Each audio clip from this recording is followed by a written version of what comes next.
প্রিয় সুধী, আরটিভি আয়োজিত অক্ষরের গল্প অনুষ্ঠানে আপনাদের সকলকে স্বাগত জানাই।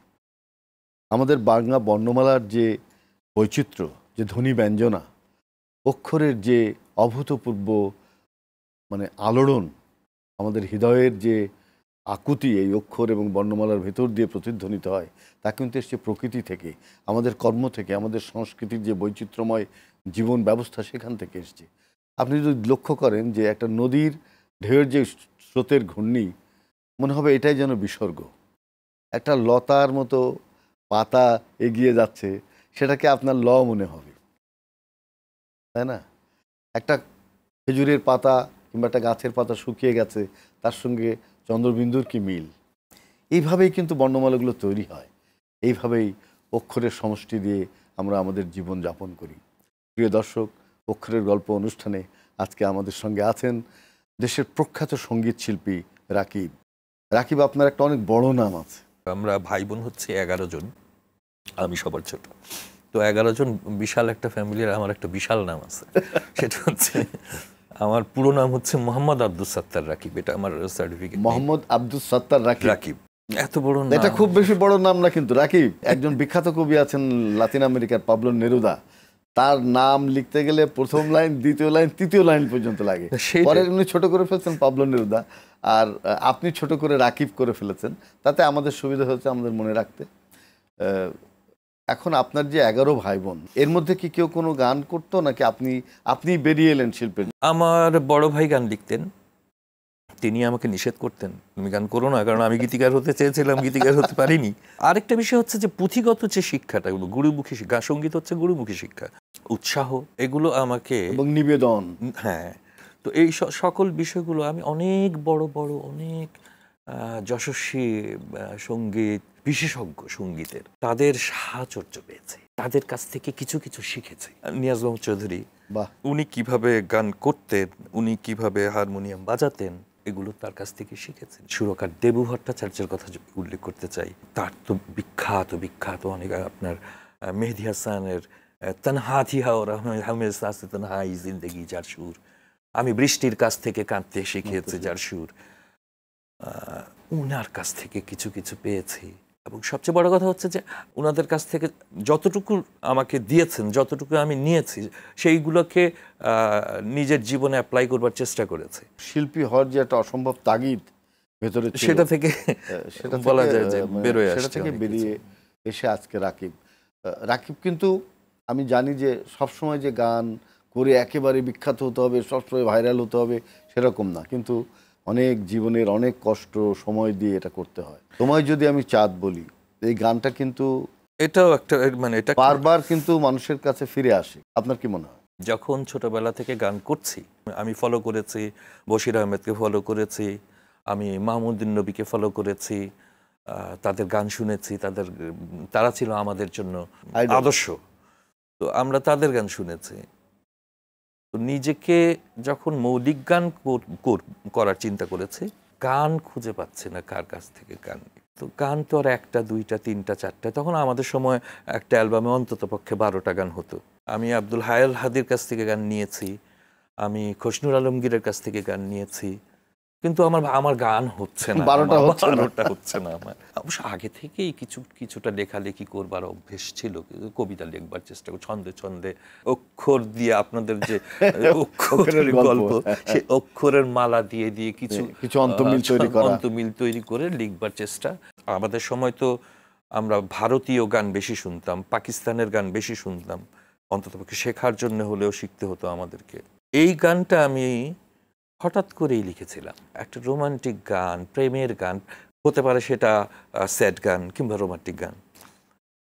আর গান লিখতে গেলে মনে হয় যে আমার লেখার কিছু বাকি নাই, সব লিখে গেছেন সবাই। আমরা সেই লেখাগুলোকেই আবার হয়তো একটু এদিক একটু সেদিক, এইভাবে করে হয়তো আমরা নতুন করে আবার কিছু লিখছি। শিল্পের ইতিহাসই অনুকরণের ইতিহাস। এখন যদি তোমায় আমি চাঁদ বলি, এই গানটা আমি কি লিখেছিলাম, পরবর্তীতে আমি নিজেই বুঝিনি যে এটা এতটা মানুষের কাছে এতটা শ্রোতা প্রিয়তা পাবে, জনপ্রিয়তা পাবে এতটা কিন্তু আমি বুঝি। আচ্ছা, আমি একটা জিনিস জানতে চাই যে শুটটা যখন হচ্ছিল কি ওই দিন রাতেই, মানে যেদিন গান লিখলেন ওই দিন রাতেই শুটটা সেই হচ্ছিল? মানে গানটা লেখা এবং সুর করা মানে এটা ছিল গুনগুন করে শুটটা হচ্ছিল একদম পাশাপাশি, মানে লিখছি পাশাপাশি হারমোনিয়ামে সুর আচ্ছা, করছি। একদম যখন গানটা অ্যাবসলিউট আপনি মনে করলেন যে গানটা সুর হয়ে গেল, তার থেকে কি আবার সুর কি ডেভিয়েট না করছিল না নাকি? না, আর আমার ওই সুরটা একবারই যেটা হতো ওটাই? একদম একদম আমরা একটু শুনে নিই গানটা, তারপর আলোচনা করতে সুবিধা হবে। যদি তোমায় আমি চাঁদ বলি ভুল হবে আমার, তুমি চাঁদের চেয়েও সুন্দর। যদি তোমায় আমি ফুল বলি ভুল হবে আমার, তুমি ফুলের চেয়েও সুন্দর। তুমি আমার মনের মানুষ, তুমি আমার প্রাণ, তুমি আমার সুর কথা, তুমি আমার গান, তুমি আমার জীবন তরি, তুমি আমার ছন্দ, তুমি চাঁদের চেয়েও সুন্দর। তুমি আমার আশার আলো, তুমি আমার মন, তুমি আমার ভালোবাসা, তুমি আপনজন, তুমি আমার সুখ দুঃখ, তুমি ভালো মন্দ, তুমি ফুলের চেয়েও সুন্দর। যদি তোমায় আমি চাঁদ বলি ভুল হবে আমার, তুমি চাঁদের চেয়েও সুন্দর। গানটা তো খুবই দুর্দান্ত, খুবই কাব্যিক কথা। আমার মনে হয় যে যদি কোনো মানুষ, প্রেমিকা যদি না থাকে, প্রেয়সী যদি না থাকে সামনে, অন্তত একটা কল্পনার মানুষ যদি সামনে না থাকে, তাহলে গান লেখা কিন্তু কঠিন। প্রেমের বিষয়টা হচ্ছে ভিন্ন, এটা শাশ্বত, এটা সবসময় চিরায়ত একটা বিষয়। সেই সময় গানের যখন আপনি লিখছিলেন তখন কি এরকম কোনো নারী? পাকিস্তানের একজন শিল্পী তালাত আজিজ, আচ্ছা, উনার একটা গান ছিল, मैं कहूँ मस्ती कहूँ ठहरा हुआ दरिया कहूँ, सोचता हूँ मैं तेरे आँखों को आखिर क्या कहूँ। প্রিয়তমার চোখকে কোন উপমা দিয়ে তার চোখের বর্ণনা দিবেন শিল্পী সেটা খুঁজে পাচ্ছেন না। এই গানটা আমার এক খালা গাই শুনতেন, তো মাঝে মাঝে উনি এই গানটা শুনতেন, আমি তখন উর্দু বুঝি না, কিন্তু দিলে লাগে। কিন্তু গানটা যখন শুনেন, আমি খুব একটা বুঝি না, তো আমি খালাকে বলছি আপনি এটা কি শোনেন, প্রায়ই দেখি আপনি এটা শোনেন। তখন উনি আমাকে বললেন বসো, এই গানের মিনিংটা শোনো। তখন উনি উর্দু বুঝতেন, উনি আমাকে এটার অর্থ বুঝিয়ে দিলেন যে শিল্পী তার প্রেয়সীর চোখের উপমা খুঁজছেন। আমি কি বলবো, এত সুন্দর তোমার চোখ। সেই সময় আমার মাথার মধ্যে যেন একটা কিছু কাজ করলো। আমি খালাকে বললো আমি গান লিখবো, এর চেয়ে ভালো গান লিখবো। দুষ্টুমি করে না না, দারুণ, মানে এই গানের কথা। এবং আমার মজার বিষয় হচ্ছে আমি সেই দিন রাত্রে গানটা লিখেছি, সেদিন রাত্রেই আমি সুর করেছি। আচ্ছা, প্রথম কোথায় এই গানটা গাইলেন আপনি? আচ্ছা, রেডিও বাংলাদেশে একটা যুব তরঙ্গ অনুষ্ঠান হতো। আচ্ছা, আমার লেখা, আমার সুরের 6টা গান, আমার একটা ছোট্ট ইন্টারভিউ সহ। 6টা গানের মধ্যে একটা গান ছিল ডুয়েট, যদি তোমায় আমি চাঁদ বলি। এই গানটাকে আমার এক বন্ধু এবং আমাদের আরেকটা ফিমেল ছোট বোন, ওরা দুইজনে ডুয়েট গেয়েছিল এই গানটা। আর সেই অনুষ্ঠানে আমি গিয়েছিলাম, সেই দিন আমার কবে যে আসবে তুমি আমায় ভালোবাসো, এটাও প্রথম অ্যালবামে আছে আমার এই গান। ওরা ডুয়েট করেছিল, এটা হলো 88-এ। আর আমি 89-এ আমার অ্যালবামের কাজ শুরু করি। যে আমি গান খুঁজে পাচ্ছি না, কার কাছে গান খুঁজবো, কোথায় দিকে আমাকে গান দিবেন। তো ওই তখন আবার 89-এ আমি আমার এই গানটা, মোট তো অ্যালবাম 6টা, মোট অ্যালবাম 6টা। এই 6টা অ্যালবামের মধ্যে কোন কোন গানগুলো দর্শক শ্রোতা নিল? অন্তত 6টি গান আপনার খুব বিখ্যাত। গানের ব্যাপারটা হচ্ছে আমাদের সময়টা ছিল খুব সীমিত সুযোগ। আমাদের সময়ে আমরা অনেক কষ্ট করে গান করেছি। এগুলো তো বিটিভি তার বাইরে তেমন তো আমাদের চ্যানেলই ছিল সেটাই না। সেটাই আমাদের রেডিও ছিল, বিটিভি রেডিও, ছিল, বিটিভি ছিল। টেপ রেকর্ডার ছিল। আমরা এগুলো থেকে গান লিখতাম কিংবা মাঝে মাঝে মনে মনে মুখস্থ করতাম। তো আমাদের সময়টা ছিল খুব কষ্টের। এখন যেরকম এতটা তো সহজ ছিল না। গান গেয়ে একজন শিল্পী জীবিকা নির্বাহ করতে পারে? এই বিষয়টা নিয়ে আমার কিছু অবজারভেশন আছে। সেটা হচ্ছে একজন শিল্পীর দায়িত্ব নেওয়া উচিত হচ্ছে রাষ্ট্রের। রাষ্ট্র যদি একজন শিল্পীর দায়িত্ব না নেয়, প্রফেশন হিসেবে সঙ্গীত আমার কাছে মনে হয় না, স্থায়ী কোনো রূপ না জীবিকার। হ্যাঁ, না স্থায়ী রূপ না। আমার সেটা মনে হয় যে এটা রাষ্ট্রেরও কিছু দায়িত্ব আছে শিল্পীদের বাঁচিয়ে রাখা। রাষ্ট্র যে সৌন্দর্য তৈরি করতে চায়, গণতন্ত্র, রাষ্ট্র সমাজ ব্যবস্থার যে সৌন্দর্য, তা শিল্পীদের সঙ্গে অঙ্গাঙ্গিভাবে যুক্ত। অঙ্গাঙ্গিভাবে একটা জিনিস আপনি খেয়াল করবেন, আমাদের দেশের প্রথিতযশা শিল্পী আমরা যাদেরকে আমাদের আইডল মনে করেছে, একটা সময় দেখেছি আমরা তাদের দুর্দশা, শেষ বয়সে তাদের দুর্দশা শেষ নেই। হ্যাঁ, শেষ নেই। এবং আমার কাছে মনে হয়েছে এর চেয়ে অসম্মানজনক আর কিছু হতে পারে না। আমি সুবিরদাকে দেখেছি, আমি আমাদের সাবিনী ইয়াসমিনকে দেখেছি, এত বড় শিল্পী, বিশাল বিশাল আমাদের রথী মহারথী। তারা তো আমাদের, তাদেরকে কি বলবো আমরা, তারা হচ্ছে কিংবদন্তি আমাদের দেশের। আমি কিন্তু আমার কোনো সন্তানকে আমি গানের প্রতি কখনোই উৎসাহিত করিনি। আমি গান গাইতে নিষেধ করি, আমি বলছি কখনো গান করবা না। আমি নিজেও ওইভাবে করে এখন আর গান করছি না। চেষ্টা করছিলাম যে কিন্তু ওদের মধ্যে যদি প্রতিভা থাকে সেটা আপনি বন্ধ করবেন কেন? এখানে একটা বিষয়, না তারা যদি গাইতে চায় গাইবে, শখে গাইবে, প্রফেশন হিসেবে নিতে পারবেন না। আমি মনে করি না যে, কেন মনে করেন না? দেশের অবস্থা কি সেরকম না যে একজন শিল্পী অন্তত গান গেয়ে? আমি ছোটবেলা থেকে গান করে আমি যখন দেখেছি যে না, এই জায়গাটা নির্ভর করা যাচ্ছে না, একদম না, কোনো অবস্থাতেই নির্ভর করবার মতো না। শিল্প সংস্কৃতির কোনো বাধা নাই, কোনো দেয়াল নাই। আমি কোথাও গিয়ে থমকে যেতে পারবো না। তো এরকম হয় যে যে রয়্যালিটি আপনার প্রাপ্য, যে যে সঙ্গীত করে আপনি অনেক টাকা উপার্জন করতে পারেন, সেটাও আপনাকে দেয়া হচ্ছে না, কিংবা এটা দেয়া হচ্ছে না মানে কি, এটা তো দেয়া হয় নাই, কোনো কালেই হয় নাই, এমনকি এখনো হচ্ছে না। এই যে আমি আপনাকে বলি, যদি তোমায় আমি চাঁদ বলি, ভুল হবে আমার, তুমি চাঁদের চেয়ে সুন্দর, একটা গান। আমাকে কিন্তু মানুষজন চেনে না। কেন চেনে না? এই গানটা আমি বাংলাদেশের এমন কোনো অঞ্চল নেই, এমন কোনো গ্রাম নেই যেখানে আমার এই গানটা মানুষ শোনেনি, আমি পাইনি। আমি দেখেছি, কিন্তু আমি বুঝিনি যে আমার এই গানটা এত জনপ্রিয় গান। আমরা একটু বিরতিতে যাব, এসে শুনবো আপনার তোমার আকাশে তারা গানটি। হ্যাঁ, প্রিয় দর্শক, আপনারা দেখছেন RTV আয়োজিত অক্ষরের গল্প। আমরা যাব বিরতিতে, আশা করছি থাকবেন আমাদের সঙ্গে। শুধু দর্শক, আপনারা দেখছেন RTV আয়োজিত অক্ষরের গল্প। ফিরছি বিরতির পর। আমাদের সঙ্গে আছেন প্রখ্যাত সঙ্গীত শিল্পী রাকিব।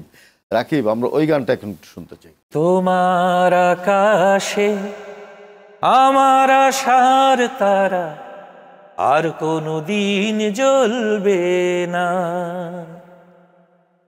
বলবো না মোর মনের কথা, জীবনের মালা আর গাঁথবো না। তোমার আকাশে আমার আশার তারা আর কোনো দিন জ্বলবে না। তুমি ভালোবেসেই যদি চলে যাবে, ওগো হৃদয় দিয়ে যদি ব্যথাই দেবে, তোমায় আমি অধিকার নিয়ে ভালোবাসার মিনতি করে কাছে আর কভু টানবো না। তোমার আকাশে আমার আশার তারা আর কোনো দিন জ্বলবে না। বাহ, প্রত্যেকটা গানের মধ্যে একটা কাব্যিক দ্যুতি আমি লক্ষ্য করছি। আপনি বলেছিলেন আপনি কবিতা লেখেন। ছোটবেলা থেকে স্কুল জীবনে দেয়াল পত্রিকা লিখে একটা ছিল, বিভিন্ন কিছু মানে একটা সাহিত্যের সঙ্গে যুক্ততা ছিল। হচ্ছে কি হচ্ছে না কি লিখছি কি লিখছি এত কিছু বুঝবার মতো ক্ষমতা নেই। ছন্দে ছন্দে ওই যে বললাম অক্ষরের মালা গেঁথে গেঁথে গেঁথে গেঁথে কিছু একটা করবার চেষ্টা। এবং আমার মনে হয় যে এত উপমা যে গানের মধ্যে প্রেয়সীকে নিয়ে, জীবনের যে কোনো বেদনাকে নিয়ে, যন্ত্রণাকে, সেই উপমাগুলো কিন্তু গানের মধ্যে খুব চমৎকারভাবে এসছে। আমি একটা বিষয় জানতে চাই, আমাদের বাংলা গান, পশ্চিমবঙ্গ কিংবা ভারতের যে বাংলা গান, তার সঙ্গে আমাদের গান ধীরে ধীরে আলাদা হতে শুরু করেছিল। সেটা কিন্তু 80-90 দশকের দিকে এবং আপনাদের হাতে। ওদের থেকে আমাদের গান কোথায় আলাদা হলো বলে আপনি মনে করেন? 80-র দশক থেকে এম.এস. ওয়েব বাংলাদেশে উনি প্রথম শুরু করলেন। এরপর বিশ্বজিৎ দা, আস্তে আস্তে অনেকে আসলেন। অ্যান্ড্রু কিশোর দা আসলেন, তপন দা আসলেন, সুব্রদেব আসলেন, তারপরে আরো সাবিনা আপা আসলেন, হ্যাঁ, অনেক শিল্পী, তরুণ শিল্পীরা এলো। কনক চাপা, কনক চাপা, রিজিয়া পারভিন আসলো, প্রতীক নবী আসলো, যে আমাদের এই অনুষ্ঠানের একটা পর্বে তিনি থাকবেন। আপনারা এলেন। আচ্ছা, আমার মনে হয় যে আমাদের যে ব্যান্ডের গানগুলো ছিল, নাকিব খান, সোলসের, এরাও কিন্তু একটু মাইলস, এটা একটু আলাদা করে দিচ্ছিল। এবং বগুড়া ইয়ৎকয়ার ছিল আরো আগে, মানে ওরাও কিন্তু ধারাবাহিকভাবে এসেছিল। 80-র দশক পর্যন্ত ব্যাপক প্রভাব তৈরি করে, যথেষ্ট প্রভাব ছিল সেই সময়। তো এইভাবেই কিন্তু আমরা আলাদা শিল্পী গোষ্ঠী ছিল আপনার। এই সময়গুলোতে আস্তে আস্তে আমাদের বাংলা গানের মধ্যে আমরা দেখেছি আমাদের আপনি যে প্রশ্নটা করেছেন যে ওপার বাংলার গান আর এপার বাংলার গান, আমাদের সক্রিয়তা ছিল। না বলে আমরা বলি ভারতের, পশ্চিমবঙ্গের, বাংলাদেশের গান, তাই বলা উচিত আসলে। আমাদের বাংলাদেশের গান, ভারতের গান, ভারতের বাংলা গান, বাংলাদেশের বাংলা গান, তখন থেকেই মূলত শুরু। আমাদের গান যে এতটা শ্রুতি মধুর হতে পারে, আন্তর্জাতিক গানের যে মান, সেই মান কিন্তু আমাদের গানের শিল্পীদের যে ভোকাল, সবকিছুর মধ্যে কিন্তু আসছিল ধীরে ধীরে। হ্যাঁ, সঙ্গীতাঙ্গনকে মোটামুটি অনেকেই সমৃদ্ধ করেছেন। একটা বিষয় আমার জানার বিষয় রাখি, যে রাজনৈতিকভাবেও কিন্তু আমাদের শিল্পীরা অনেকটা বঞ্চিত হয়েছে। শুধুমাত্র রাজনৈতিক কারণে একজন শিল্পীকে ধ্বংস করে দেয়া যায়? বেবি নাজনীন দেশের বাইরে চলে গেল, কনক চাপা গান গাইতে পারে না, মুনির খান, আরো অনেক আসিফ, তারা হচ্ছে রাষ্ট্রের সম্পদ। আমার একটা ব্যক্তিগত পছন্দ অপছন্দের বিষয় থাকতে পারে, সেটা ভিন্ন কথা। সেটা বৈচিত্র্যই তো মানব জীবনের সবচেয়ে সৌন্দর্য। শিল্পকে তো ধ্বংস করেছেই। এই যে বেদনা, এই বেদনা নিয়ে কোনো গান আছে? একটু করে গান লিখবার চেষ্টা সবসময় ছিল। আমার ফার্স্ট অ্যালবামে একটা গান ছিল, এই বাংলার বুকে মাগো জন্মে আমি দেখেছি কেবল যন্ত্রণা। অসাধারণ। আমার সেকেন্ড ভলিউমে একটা গান করেছিলাম আমি, সবাই বলে সোনা সোনা সোনার চেয়ে খাঁটি বাংলাদেশের মাটি, দেখি মা শিশুকে দুধ খাওয়াবার পায় না একটা বাটি, বলো বাংলাদেশের মাটি, বলো সোনার চেয়ে খাঁটি। এই গণতান্ত্রিক পরিবেশে ছাত্র জনতার যে বিপ্লবের ভেতর দিয়ে, গণ অভ্যুত্থানের ভেতর দিয়ে বাক স্বাধীনতা, মুক্ত বাকের যে অধিকার আমরা পেলাম, আমরা অক্ষরের গল্প অনুষ্ঠানে, এই জন্য আমার নিজেকে খুব ধন্য মনে হচ্ছে। আরেকটি গানের কথা আপনি বলছিলেন, এই গানটি শুনতে শুনতে আমরা শেষ করবো। আমি একটু বিদায় নেব দর্শকদের কাছ থেকে। প্রিয় দর্শক, RTV আয়োজিত অক্ষরের গল্প অনুষ্ঠান একদম শেষের পথে আমরা আছি।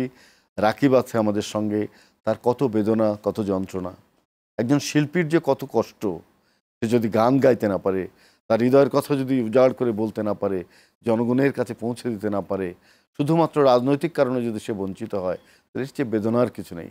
সারা পৃথিবীতে যেখানে অটোক্রেসি ছিল, যেখানে স্বৈরতন্ত্র ছিল, সেখানে শিল্পীরা বঞ্চিত হয়েছে।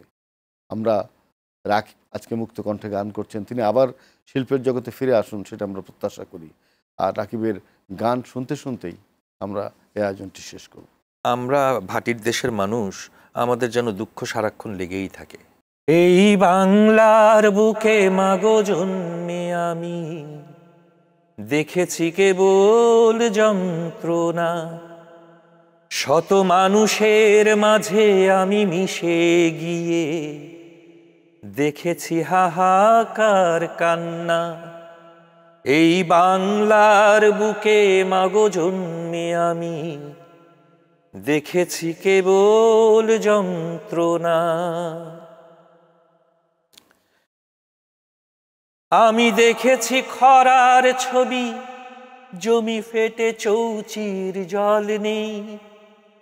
আবার দেখেছি বানের রূপ, জল আর জল শুধু জমি নেই। এত দুঃখ, এত কষ্ট দেখব বলেই কি জন্মেছিলাম। এই বাংলার বুকে মাগো জন্মে আমি দেখেছি কেবল যন্ত্রণা। আমি দেখেছি মায়ের বুকে ক্ষুদিত শিশু কেঁদে ঘুম যায়। আবার দেখেছি পথের ধারে কুকুরে মানুষে একসাথে খায়। এত হতাশা, এত বেদনা দেখব বলেই কি জন্মেছিলাম। এই বাংলার বুকে মাগো জন্মে আমি দেখেছি কেবল যন্ত্রণা। শত মানুষের মাঝে আমি মিশে গিয়ে দেখেছি হাহাকার কান্না।